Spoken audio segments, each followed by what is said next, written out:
Hey everybody, my name is Nick and today I'm going to be showing you how to create a new document in Affinity Designer 2. So let's get started. First of all, let's open up Affinity Designer 2 and you'll see this window. Now click on File at the top left and this window will appear. Now you need to click on New, or you can use the Control plus and shortcut. Let's try to do it. Okay, and this window will appear. And here you can easily create a new document. On the sidebar you can see 6 tabs: Account, New, Open, Recent, Templates and Lessons. So if you want to create a new document, click on it and select the necessary template in this list. As you can see in this list, only portrait templates.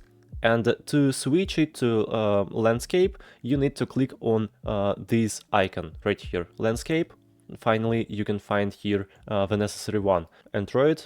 Okay, and here you already can easily create a document. Also, you can customize your document here if you want. You can change page width or height, DPI, and so on. And of course, if you want to open a project, you can click on this button and select the necessary project on your PC. And now finally, let's click on Create. And that's all. This is how you can create a project, a new document in Affinity Designer 2. Hope it was really helpful for you. Don't forget to subscribe to my channel, like this video and leave your comments. Thank you very much. Bye bye.